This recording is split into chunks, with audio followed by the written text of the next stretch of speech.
pemirsa, selamat datang di Investa News. Kembali lagi bersama saya, Jadia Retnandalas, yang akan menemani Anda selama beberapa menit ke depan untuk membahas seputar dunia investasi edisi Senin 26 Desember 2022. Berita pertama pada hari ini, indeks harga saham gabungan mengalami pelemahan 0,17% dalam sepekan terakhir dibandingkan pekan sebelumnya Jumat yang berada di level 6.812,19. Adapun pada penutupan perdagangan Jumat, IHSG lengser ke zona merah dengan koreksi 0,35%. Indeks sektoral yang memimpin pelemahan yaitu sektor properti dengan koreksi sepekan 2,21% dan juga sektor barang baku yang turun 1,42%. Di sisi lain, sektor yang masih menghijau yaitu sektor yang paling moncer 6,74% dan sektor kesehatan yang naik sepekan 1,54%. Dalam satu pekan, sebanyak 77,1 miliar lembar saham yang diperdagangkan dengan nilai transaksi mencapai 44,9 triliun rupiah. Di seluruh pasar, investor asing cenderung keluar dengan net foreign sale mencapai 1,49 triliun rupiah. Sedangkan di pasar reguler, investor asing membukukan net sale sebesar 988,35 miliar rupiah. Pelaku pasar masih dalam fase kekhawatiran akan potensi resesi global pada 2023. Dari dalam negeri, lesunya indeks komposit dalam sepekan terjadi di tengah rilisnya hasil RTG Bank Indonesia yang dilaksanakan pada 21 hingga 22 Desember yang memutuskan menaikkan BI 7 Days Reverse Repo Rate sebesar 25 basis point. Suku bunga deposit facility sebesar 25 basis point dan suku bunga lending facility sebesar 25 basis point. Pasar yang masih dibayangi potensi resesi global 2023, data ekonomi di Amerika Serikat justru menunjukkan kondisi yang lebih baik. GDP growth rate Amerika Serikat mencapai 3,2% pada kuartal 3, adapun initial jobless claims Amerika Serikat tercatat sebesar 216.000 pada pekan yang berakhir di 17 Desember. Selain itu, IHSG juga dipengaruhi perkembangan kasus COVID-19 di China, di mana terdapat kenaikan kasus setelah pemerintah Cina melonggarkan restriksi kegiatan dalam sebulan terakhir.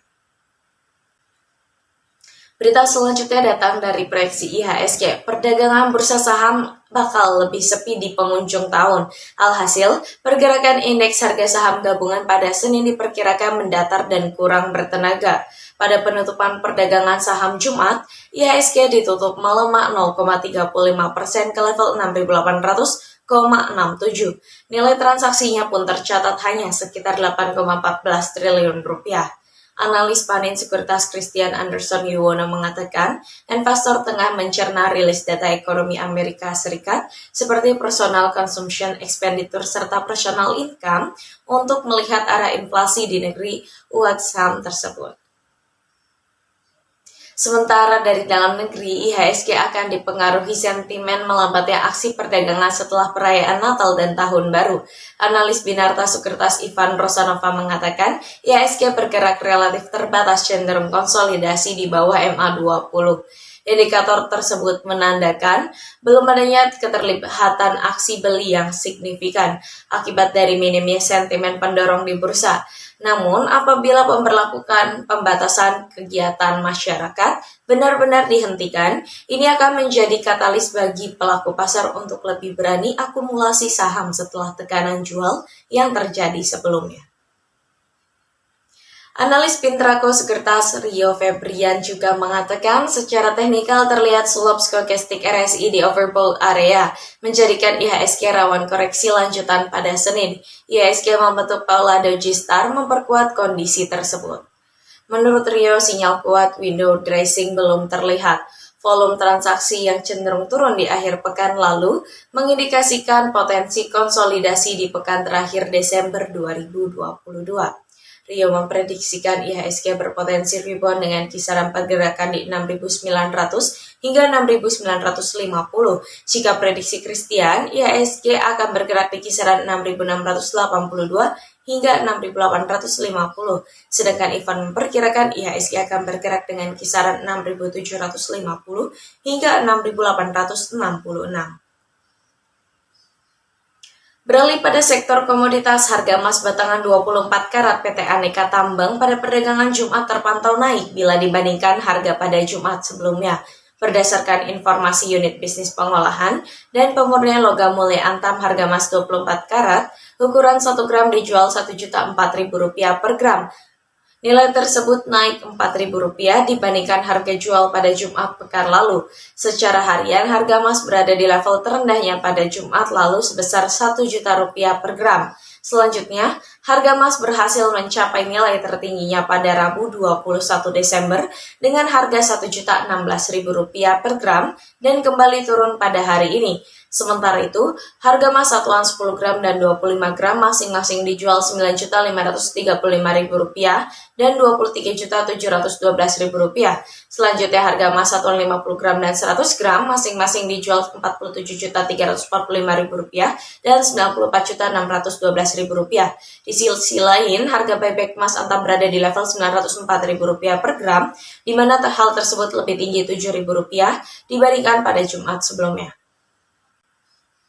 Selanjutnya pada sektor komoditas yang kedua, harga minyak mentah dunia mengalami kenaikan selama sepekan terakhir. Pergerakan ini melanjutkan rally pada kenaikan pekan sebelumnya hingga perdagangan Jumat. Harga minyak West Texas Intermediate di New York Mercantile Exchange bergerak di level 78,49 US dollar per barel. Nilai tersebut lebih tinggi 5,43% dibandingkan harga pekan sebelumnya, yang senilai 74,45 US dollar per barel. Adapun harga Brent US Futures Europe menguat 4,18% menjadi 82,34 US dollar per barel, lebih tinggi dibandingkan posisi akhir pekan sebelumnya. Minyak menguat karena adanya rencana negeri Paman Sam untuk mengisi kembali cadangan minyak strategisnya. Harga minyak juga memanas di tengah stok bahan bakar Amerika Serikat yang semakin ketat saat musim dingin melanda serta meningkatnya perjalanan musim liburan. Pergerakan harga minyak juga mendapat sentimen positif dari ekspektasi penurunan pasokan minyak mentah Rusia. Hal ini seiring Uni Eropa dan negara-negara G7 memberlakukan sanksi dan batasan harga minyak mentah Rusia mulai 5 Desember. Akan tetapi, minyak sempat terkoreksi dikarenakan adanya kekhawatiran kembali akan meningkatnya kasus COVID-19 di negara importir utama Cina karena adanya pelonggaran pembatasan no COVID. Berita penutup kita pada pagi hari ini ialah rupiah diperkirakan menguat tipis pada Senin 26 Desember. Jelang akhir tahun, sentimen penggerak rupiah mulai minim. Analis DCFX Futures Lukman Leong menilai, pelaku pasar masih akan merespon data personal consumption expenditure Amerika Serikat yang menunjukkan perlambatan. Data PCE Amerika Serikat menunjukkan penurunan pengeluaran pribadi, serta data pemesanan barang tahan lama yang lebih rendah dari perkiraan akan menekan nilai tukar dolar Amerika Serikat. Pada November, PCE Amerika Serikat hanya naik 5,5% secara tahunan, terendah sejak Oktober 2021. Pelaku pasar menilai ini sinyal inflasi Amerika Serikat sudah mulai melambat. Akan tetapi, Direktur Laba Forexindo berjangka Ibrahim Aswabi menilai masih ada potensi dolar Amerika Serikat kembali perkasa karena The Fed masih mempertahankan pandangan hawkish. Hitungannya, rupiah hari ini akan bergerak di 15.580 hingga 15.650 rupiah. Menurut proyeksi Lukman, rupiah menguat dan bergerak di 15.500 hingga 15.650 rupiah per dolar Amerika Serikat. Berita tersebut sekaligus menjadi berita penutup kita pada perjumpaan kali ini. Saya Gadea Seratan Delas pamit undur diri, sampai jumpa.